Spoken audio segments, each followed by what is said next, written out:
Hari ini saya akan mereview materi lanjutan dari minggu kemarin, yaitu sekarang tanggal 6 Maret 2023. Saya akan mereview tentang cara-cara pembaharuan KUHP lanjutan dari minggu kemarin. Yang minggu kemarin ada kriminalisasi dan deskriminalisasi. Minggu ini akan ada rekriminalisasi dan depenalisasi dan mitigering. Rekriminalisasi adalah proses pembaharuan yang tadinya dapat dipidana karena perkembangan masyarakat menjadi tidak dipidana. Kemudian, karena perkembangan masyarakat pula, maka perbuatan tersebut menjadi dapat dipidana kembali atau merupakan gabungan dari dekriminalisasi dan kriminalisasi. Contohnya, Undang-Undang Nomor 17 Tahun 1967 tentang penarikan cek kosong dicabut dengan Undang-Undang Nomor 1 Tahun 1971 sehingga penarikan cek kosong tidak dapat dipidana. Kemudian, depenalisasi adalah suatu proses yang tadinya perbuatan itu dapat diancam pidana, kemudian ancaman pidananya hilang dan masih dimungkinkan untuk diganti dengan sanksi lainnya. Contohnya, yang tadinya sanksi kurungan diganti menjadi sanksi administrasi saja. Yang ketiga ada mitigering. Mitigering itu suatu proses pembaharuan yang tadinya suatu perbuatan dikenakan sanksi hukum yang berat menjadi sanksi yang lebih ringan. Contohnya pidana mati yang asalnya kemudian menjadi pidana seumur hidup. Lanjut lagi ke metode pembaharuan KUHP. Ada evolusi atau evolusionis, yaitu pembaharuan yang dilakukan dengan cara menyelipkan pasal di dalam bab. Yang kedua ada kompromis. Kompromis itu pembaharuan dengan cara menambahkan atau menyelipkan pasal, menyelipkan bab baru di dalam buku atau KUHP. Jadi apabila ada aturan baru yang cukup dengan cara menambahkan atau menyelipkan saja. Kemudian ada global. Global itu pembaharuan hukum pidana yang dilakukan secara keseluruhan, baik hukum pidana material maupun hukum pidana formil. Contohnya Undang-Undang Nomor 7 Tahun 1955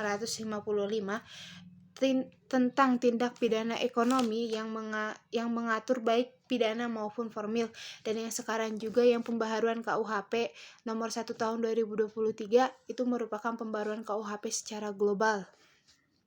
Yang kemudian ada periodisasi pembaharuan KUHP. Secara kronologis, perubahan atau penambahan dan pembaharuan undang-undang hukum pidana telah dilakukan terhadap beberapa peraturan atau undang-undang, diantaranya Undang-Undang Nomor 1 Tahun 1946 tentang peraturan hukum pidana. Yang kedua, Undang-Undang Nomor 20 Tahun 1946 tentang hukum tutupan. Yang ketiga ada Undang-Undang Nomor 7 DRT Tahun 1955 tentang pengusutan, penuntutan, dan peradilan tindak ekonomi. Yang keempat ada Undang-Undang Nomor 1 Tahun 1960 tentang perubahan KUHP. Yang kelima Undang-Undang Nomor 7 Tahun 1974 tentang penertiban perjudian. Kemudian nomor 6 ada Undang-Undang Nomor 27 Tahun 1999 tentang perubahan KUHP yang berkaitan dengan kesejahteraan terhadap keamanan negara. Yang ketujuh ada Undang-Undang Nomor 31 Tahun 1999 junto Undang-Undang Nomor 20 Tahun 2001 tentang tindak pidana korupsi. Kemudian masuk ke bab baru, yaitu hubungan sebab akibat atau kausalitas atau kausaliter. Ini tujuan dari ajaran sebab atau kausalitas untuk menentukan hubungan antara sebab akibat yang berarti menentukan ada atau tidak adanya tindak pidana. Kemudian ada ajaran untuk menentukan pertanggungjawaban seseorang atau suatu akibat tertentu yang berupa suatu tindak pidana. Ajaran kausalitas merupakan unsur objektif yang dari tindak pidana karena terdapat di luar diri pelaku, yaitu yang berupa perbuatan. Dalam rumusan delik ditentukan adanya unsur akibat dari suatu perbuatan. Maka untuk menentukan unsur perbuatan yang menimbulkan akibat dipergunakan ajaran sebab atau sebab akibat. Kemudian teori-teori ajaran sebab akibat atau kausalitas ada teori conditio sine qua non atau teori ekuivalensi atau teori syarat mutlak atau Bedigens theory atau yang berasal dari von Bury dari Jerman. Tiap syarat adalah sebab dan semua syarat mempunyai nilai yang sama. Karena apabila satu syarat tidak ada, maka akibatnya akan lain. Yang keduanya, baik syarat positif maupun syarat negatif sama-sama sebagai penyebab timbulnya akibat.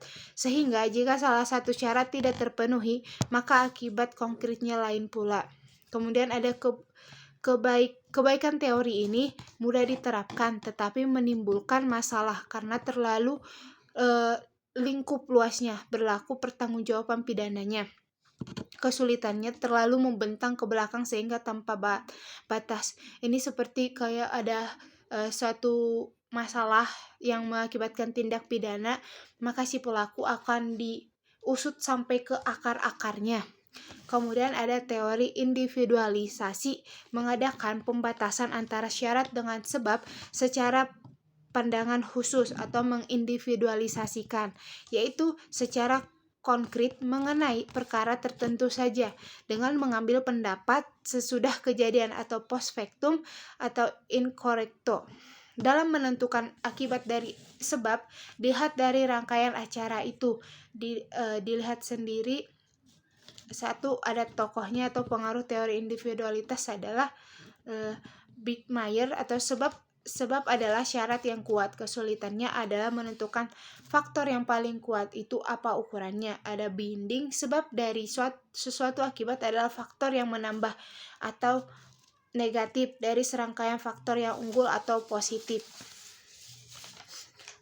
Kemudian ada teori generalisasi. Teori ini melihat peristiwa sebelum kejadian atau antefactum atau in abstracto, yaitu serentetan syarat yang merupakan perbuatan manusia yang menjadi akibat dari suatu peristiwa yang dilihat dari perhitungan yang layak atau pengalaman hidup yang umum terjadi. Menurut teori ini, harus dicari sebab yang sama atau adekuat untuk dapat menimbulkan akibat. Oleh karena itu, teori ini disebut teori adekuat. Ukuran dari teori ini adalah keadaan atau kebiasaan sehari-hari dari keadilan yang muncul. Persoalannya adalah apa yang menentukan bahwa sesuatu sebab itu layak atau cocok untuk menimbulkan akibat. Terus ada untuk menentukan subjektif, yang dianggap sebab adalah apa yang oleh pelaku dapat diketahui, diperkirakan bahwa apa yang dilakukannya itu secara umum dapat menimbulkan akibat seperti itu. Jadi pandangan atau pengetahuan pelakulah yang menentukan akibat dari sebab oleh suatu sebab. Tokoh pandangan ini adalah von Cleese. Yang kedua ada penentuan objektif, yang dianggap penentu atau sebab adalah keadaan atau kejadian yang adalah pengetahuan hakim yang didasarkan pada suatu keadaan yang secara umum dapat diketahui. Kemudian teori kausalitas dari von Cleese atau teori adekuat kausalitas adalah bukan teori kausalitas yang murni, karena yang menjadi ukuran sebab dari suatu akibat adalah pengetahuan pelaku yang dapat mengira-ngira, membayangkan akan terjadinya suatu akibat.